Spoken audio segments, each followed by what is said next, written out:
fine podcast audience. Welcome to Three Peas in a Podcast, episode 211. Wow, we made it. I didn't know if we were going to make it through that introduction. Well, I didn't either. It was like you decided to change I it. know it's in parentheses. I didn't know whether I should say it or not. Okay, all right. This is a podcast, not Cast. yes. That is true. That's right. So That's just us being cute. it is. We're so cute. We're cute. Look at us. just How before, cute are just we? before I'm sure Charlie cuts in, I was sitting like this. We were talking, Oh, and I realized that's a little too familiar, man. Well, Charlie told me earlier today that this chair makes me look less awkward. Anything we can That's do to a help great- that. That's a great chair, then. I thought to myself, I doubt that. It's a magic chair.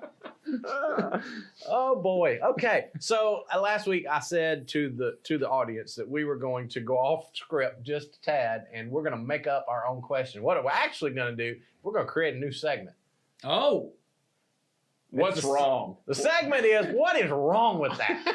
What is wrong with that? And then we're going to talk about a topic. All Okay, right, here I we like it, go. Jason. What is wrong? And with if you don't like this segment or this entire episode, please send in a question. Yes. We do not have exactly. questions. This is what happens when we don't have questions. We invent things. This is my subtle way to goad people to send us More questions. questions. I like it. I Just like it. Do I'm a with you. really crappy episode, There and you then go. they'll go, It might be good. we've got to Could fix turn out to be their favorite thing. It might be. We'll Might see. be. So, all right. So, since we're talking about this topic these days around community Christian, but we admit that not a lot of churches talk about it. Mhm. What's wrong with the church in mental health? Why don't they do it right or do it at all? What's wrong with them? Yes. And why are we so right? Because that's what matters. That's what Jason wants to get to. How'd we get to be so good? How are we so amazing? So I Just guess, look at it. I guess let's start with I why do you, almost put my arm back up. I was just going to lean You look in. so I was comfortable, going to yeah. lean in. You look so comfortable. So Jason, what do you think is the first thing that Makes most us right. yeah Yeah. what makes us what do you Well- think, what's the first thing that you think is or the most egregious I'll say problem that many Christians Yeah.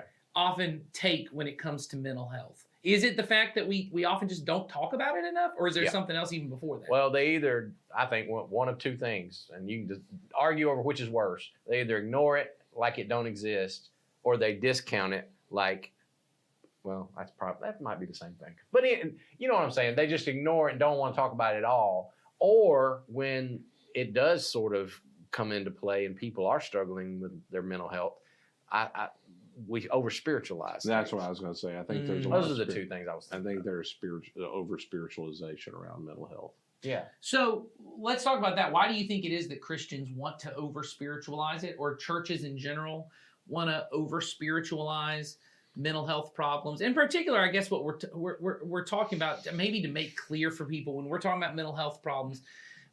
There's obviously a wide range, but in particular, most people are struggling with some form of anxiety, Yeah. depression, right? Those kind of things people are bringing in to a situation, right? These are probably the most common things most people are struggling with. They come to a church, and the church, what does it sound like when the church over spiritualizes it? It sounds like blame. Okay. In my opinion. It sounds like, because, let's be clear, mental health problems like you just described, the way they play themselves out in real life is in behaviors. Right. And I Right. think the church is real clear on, well, you just need to behave.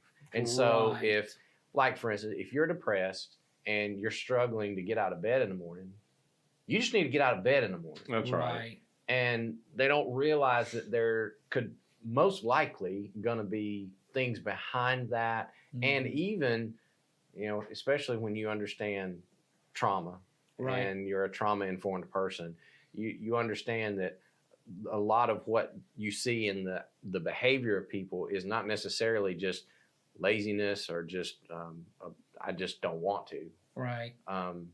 There really is some kind of physical thing going on, stemming from a mental issue going on that needs to be addressed so that piece can get healed. And so we just say things that, I don't think people are trying to be insensitive, Right. but they come off that way, That's right. especially to somebody who, and I talked about this a few weeks ago when I preached on this idea, and I said in the message, I said something like, whenever you just live in the reality of your mental illness, nobody intends to do that. Nobody, Right. nobody. No one chose. I nobody want to chose be that. in this place. Nobody. I haven't met anybody yet that decided one day I want to hate myself so much and hate my life so much that I'm going to self-harm or think about suicide or even Right. go all the way and try to attempt it. Nobody sets out there. They start out with just living in a situation where that they just see the world and see reality in a way that makes sense Right. to them. I was working with somebody one time who had a family member who took their own life. Mm-hmm. And the thing that is so hard for family members who have people in their world like that is they cannot understand how you get to a place where that seemed like the logical thing to do, because we know, sitting on this side of, when you look at suicide from this angle, you see it as so destructive and so Right. damaging to the family and the people who love them, and if there are children involved, if it's a parent, and we see that so clearly. But when you flip around and you see it from the other person's perspective, and I tell them this all the time, I said, they believe, they are firmly convinced that this is better for everyone, Right. or else they wouldn't take this. They're not evil. They just have a distorted view of the world. And the only way to help somebody change that distortion is you can't stand face to face with them and say, fix it, think differently. You have to figure out a way to come around and sit beside them Right. Mm-hmm. and say, I know what it looks like. I'm looking at the same thing too, but let me tell you what I see. And let's walk together and try to figure this out together. That's the only shot you got. Mm-hmm. So I say all that to say, answer your question. I think the church too often comes face to face with people, and we try to tell people what to do Mm-hmm. rather than walk with people to a destination. Yeah, and I think when you get to that place, so if you let's get even behind that, of why that happens in the church. I think it happens because we have a view of Jesus, we have a view of life with God, and maybe religion. You would use that term, maybe of the goal of it is behavior modification. Yep.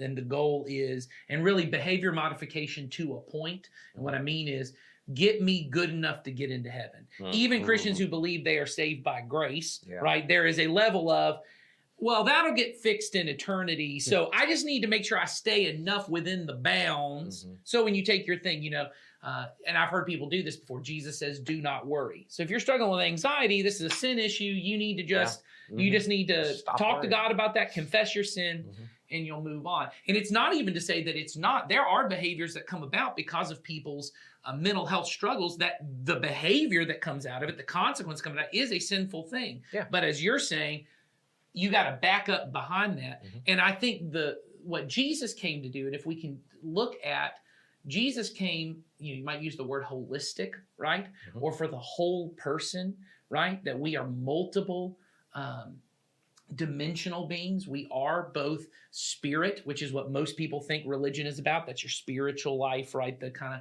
inner you. You are also emotional. You have an emotional aspect. You are a intellectual being or a mental being, the thoughts that you think, but you're also a physical person. You have a physical body. Right.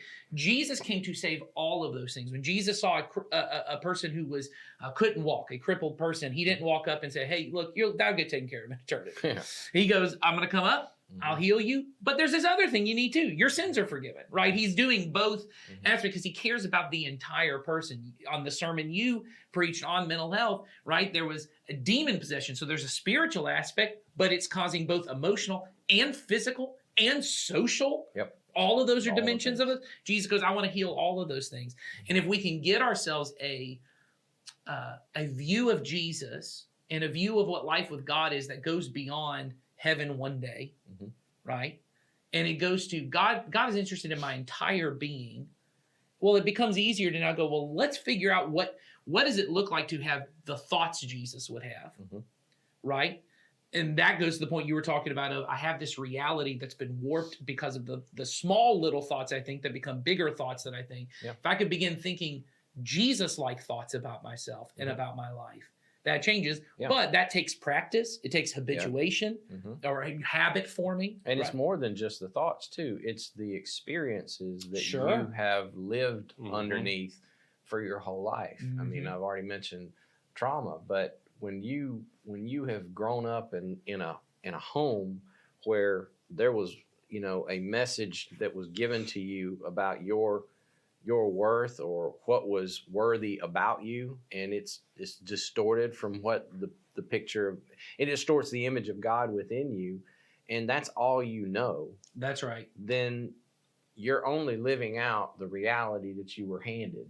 And so again, it's more than just thinking different thoughts. It's actually somebody having to almost help you unlearn and then relearn all the stuff. And that's not a, hey, you know, sit with me for an hour and I'll teach you all the things and then you go and fix it. I say this all the time when somebody starts a counseling journey, is I say, look, this is not a pill you take. This is a process you enter into where all we're trying to do is for you to see some progress. And if you can walk out of here and then come back the next time and say, you know what, this week was a little bit better than last week. That's right. Or even if it's a small, tiny thing, well, then now we're on track and we're maybe shifting some of those identity issues or some of those self-worth issues that you're dealing with, or just or maybe we're actually pulling out some of the trauma that's being stored in you. Right. That and you're starting to redefine that and change it a little bit so that you can see it for what it really is. So yeah, I think when it comes down to, you know, for the church, I do think the over spiritualization is the end reason most people don't. I think we do think not just about heaven, but we really believe that if Jesus has the power to heal, we should be able to pray and fix things, and I shouldn't have to. I shouldn't have to deal with it in the way that people who aren't Christian. Yeah. I get that they have to deal with it that way, but I shouldn't have to deal with it in that same way, and that it's almost wrong and not of faith for me not to trust Jesus to help me get out of this situation. Sure. And I don't even talk about the church in general. I think individual Christians feel that kind of thing. Other people seem to be able to handle this. Why can't I handle it? Do I not have enough faith? Is there something wrong with me? Or I'm weak. I'm weak. And I keep dealing with this particular problem, whatever it is. And, you know, I said when we were talking about this in another meeting that I think the way that the church is currently dealing with mental health, if you look back historically, we dealt with medical advances in the same way. Unfortunately, we thought, you know, those aren't talked about in the scripture. And, you know, we didn't know a whole lot about it. And so we stood back and, you know, it had to take a while for things to get. And honestly, even in the professional world, this area of mental health is coming of age. I think, these days.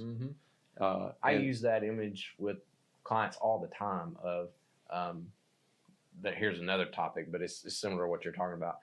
A lot of Christians frown on, you know, medications. That's right.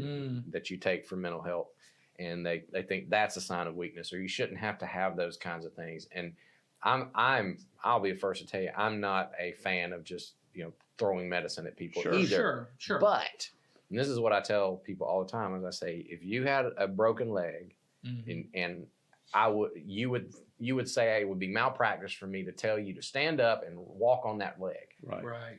You would first, I couldn't send you to any kind of therapy because you could not participate in the therapy because of your broken leg. Right. I Correct. said, so what I would have to do first is I'd have to get a cast on there or some type of boot to help give you the support you need to maybe eventually stand on that leg. That's right.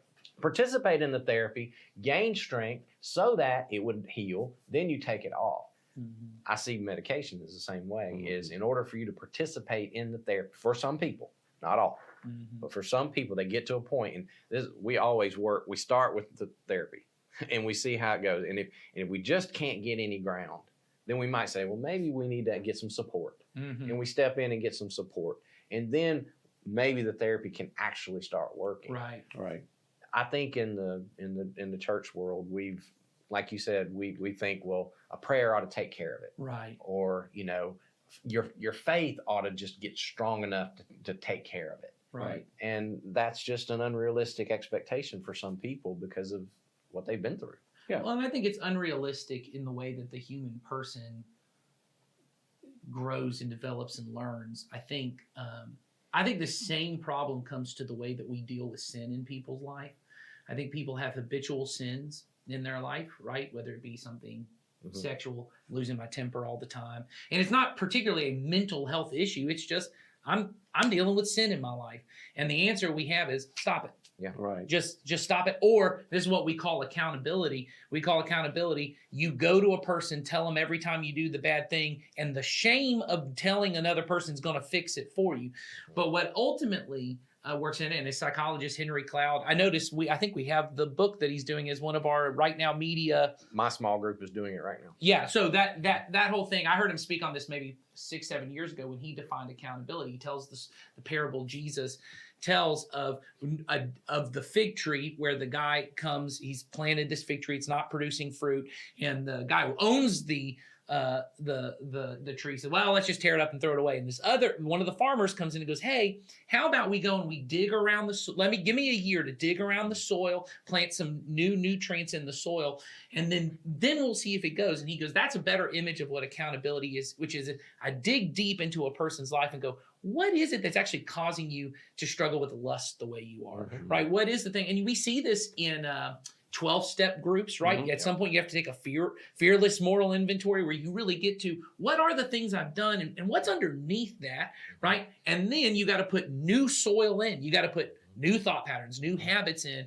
And then you got to give it time to actually say, let's see if this thing actually works and grows before we can say whether it's fruitful or not. Well, that's ultimately what we need in our spiritual life, even beyond mental health. If I want to see my marriage get better, I want to see sins in my life actually decrease, right? I want to grow that way. It's going to take me going in and looking at what are the things that I'm doing, not in the moment I'm tempted to sin, or not the moment those thoughts come into my head. What are the patterns of life I'm living under that allow those thoughts or those temptations to flower in my life instead of the truth of God or those kind of things? Mhm. But what we do is we go, well, let's do a sermon on anger, and we'll just tell a bunch of people anger's bad, Yeah. or sexual sin is bad, stop doing it. But then if we could have a way of viewing, hey, I might need to go life on life with a person. Because the teaching is always on the back half. Mm-hmm. The front half is, and you mentioned, whatever sin issue I'm dealing with, it might be an addiction, or it might be Yeah. whatever that I can't seem to stop doing, or I can't seem to get motivated to do. Right there is the only way is you've got to use your image. You got to dig so far down deep that you figure out what is the pain that I'm medicating, Mm-hmm. because almost all of those things originate in pain. Mm-hmm. There's a feeling that I don't want to admit that I have, or there's a feeling I just don't want to feel. Mm-hmm. Sometimes it comes from just something that happened to me, or something that got ingrained in me Mhm. a long time ago. And so this habit developed around a masking of that. Sure. It's either to keep the feeling from coming up, or to just ignore it so I don't have to talk Mhm. about it.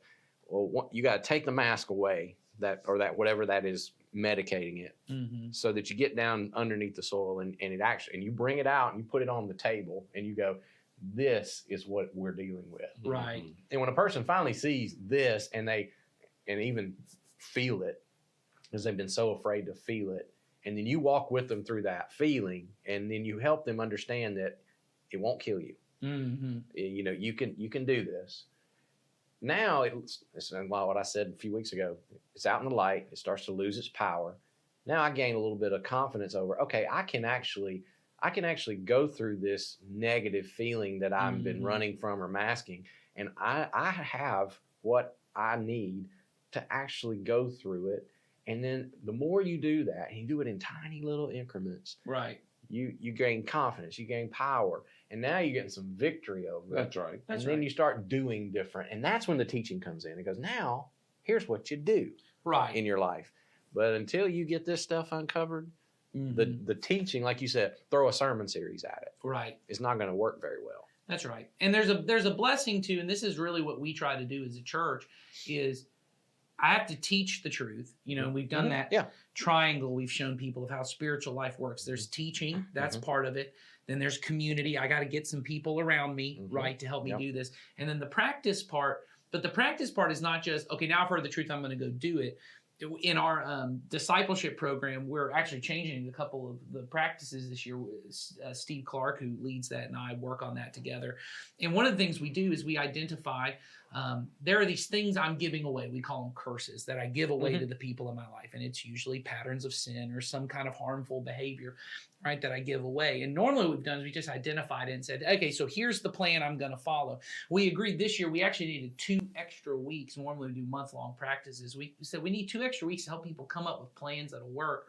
And the way that I talked about it when he and I were talking about it is there's someone in my life who has already told me what curse she's working on, and it's with her children. And she said, I often feel like I'm pretty harsh and critical on my kids. I say more harsh things than I mean to, you know, and not all the time, but sometimes when things are tense, that works that way.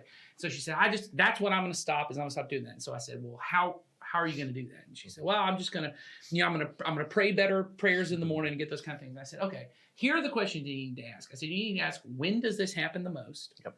And so we started there. And it turns out, well, it's when we're leaving the house. All right, every time I'm leaving the house, they're not moving as fast as I want them to and those kind of things. Well, this person, who I love, and I think she'd freely admit, is always late herself. Okay, so transitions are tough for her. Well, now she's throwing kids on the plate. They're not moving very good. And so I said, so the issue is you already feel guilty for being late. Your kids are not moving at the speed you want them to. And then you start saying, why are you always doing this? Why are you acting this way? So I said, what if your practice is, I'm going to add 15 minutes to transition times. So your practice is every day, a transition that normally, instead of saying, hey, we're leaving the house in 5 minutes, everyone can get their shoes on. If we got to leave at 10 o'clock, we're starting leaving time at 9:45. And I said, and now you've given yourself the thing where you can go, all right, come on, go ahead and put those shoes on. It'll take a little bit longer. You know what I'm saying? Now, It's margin. it's margin. But what you're doing is you're backing up and saying the problem is not, you are not the kind of person who wants to say these harsh things. to your kids. Absolutely. But what she feels is, I'm a terrible mom. Good moms don't say things like this to Yep. their kids. But if you give them that empowerment, And behind that, she's frustrated. Good people don't show up late to everything. sure, yeah, I'm There's embarrassing. I'm there's embarrassed. frustration behind that. And so all I'm saying with that is, even within our church, we are trying to take this approach to, hey, you want to be the kind of person who says patient and kind things. I remember I said to one guy in one of these groups, if you're only getting 4 hours of sleep a night, that's a problem. Because if love is patient and love is kind, and you know you are angry and rushed and irritable when you lose sleep, getting sleep becomes a spiritual issue. It's not just a physical Yes. thing. It is something you got to figure out. Now, as I'm sure Jason can point out, there are people who, because of the anxiety they have or whatever, sleep becomes a problem. So maybe we need to back that up even more. Oh, yeah. But it's about that digging deep and figuring out, why is it I'm doing these things? So then maybe another problem the church has with this, I just hear you talking it through, and we've talked about this. Maybe another reason is our theology is based on me and Jesus ought to be able to solve everything. Correct. Yes. And that I don't want to have anybody help me dig beneath. Mhm. I don't want to have to talk anything through. Mhm. Me and Jesus ought to be enough. Well, what I thought was interesting, we brought up the Henry Cloud book. I know in his teaching on it, he said, what accountability really looks like is letting other people borrow your strength or your whatever. So he said, there's this guy who, the thing he was talking to him about, he was holding him accountable for overindulging in food. And he said, this guy, he just calls me up and says, I ate a bunch of nachos tonight. I'm a terrible person, blah, blah, blah. And he said, so what's the problem this guy has? Well, he just wants to eat. He won't tell himself no. And he said, no, the problem is he's not disciplined. He has a lack of discipline. He goes, but you're the kind of person who does have discipline. Maybe if you came alongside and did this. And so I remember something along the lines of, he's like, they started, this guy and the other guy said, he said, I'll come to your house every day at this time. We'll go running together. He goes, you can't make yourself run, but you will do it with me. Yeah. Right. That's a community aspect of you're not alone in this. Right. And in That's very right. much the way I know Jason does in his new path on career is that's what a counselor will do for you. They will come alongside you and go, hey, I have some wisdom, I have some knowledge just from being able to help other people. You can't see the practice you need, but we can do this together. And that's what I heard when you said the thing of life on life, we're doing this together. Well, and any kind of good treatment plan that a counselor works with the client on, it shores up all of those spaces in their life. It says, if you want to, like you said, become more physically active, Right. and you're currently not getting it done on your own, well, let's find an environment. Let's find a Right. relationship. Let's find a scenario that we can now put you in that sets you up Right. to do the things that you say you want to do. It's not so much a want to problem. It's an environment problem. That's you right. know, and you said it very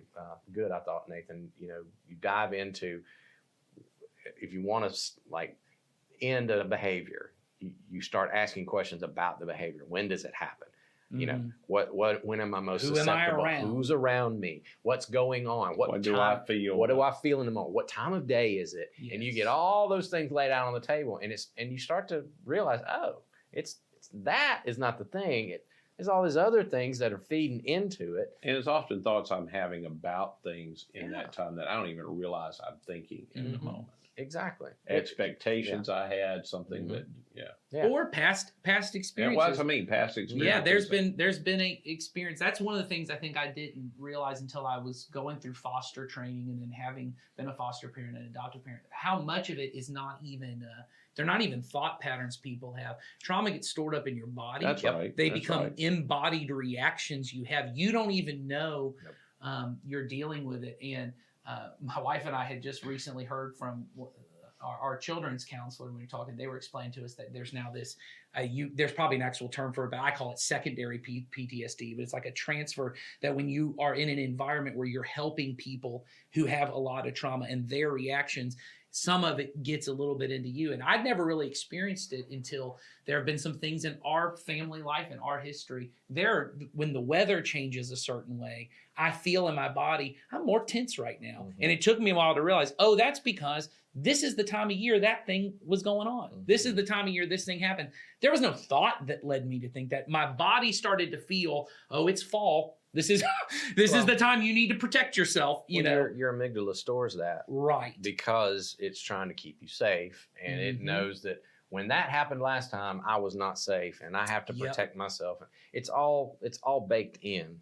So that's what you're talking about. Yeah. And I just think all of that's a part of us having, and as believers, whether we even currently are struggling with mental health problems, having a holistic view of the person and what God is doing, of this idea that God cares about my body. He gave me, we teach our daughters this all the time, even just with eating healthy foods or exercising or just taking care of their body. We say, your body is a gift. God has given this to you. It's important. This idea, well, I'll get a new body in heaven that'll take care of. That's not respectful of the gift God gave. My mind is a gift, right? And there are things that happen sometimes in my life that I can't control and that I now have to deal with. They're not my fault, but they are now my responsibility. Having all of that thought of Jesus wants to do something with all of that, and it's not just teach me the truth so I can get to heaven and I can stop doing bad things. Jesus cares about you. And I think that allows us then when we meet someone who has mental health problems, or if we ourselves start to struggle, or if it's just sin in our life that we have to address, all of that gets better when I realize Jesus cares about it all. And he is the answer, because even what you're doing with therapy, you're bringing Jesus into that because Jesus wants to be a part. I don't mean you're coming in and saying, let's pray in the name of Jesus. You are in your body, in your mind, because you have the Spirit of God in you. That's a part of all of this. Yes. So I'm sure we will talk more about this in the future. But Probably. I'm confident. We yes. have run out of time. Okay. Good time. All right. So fastest 30 minutes that I've spent all week. No, you're good. So, all right. So that was our attempt at creating our own question. And if you liked it, then stop sending Then, questions. then don't say nothing. But if you didn't, or you'd like to redirect, We would really appreciate it. we if you send would. questions. Link is in the description. Send us in a question, and who knows? Maybe yours will show up next week. See you next time.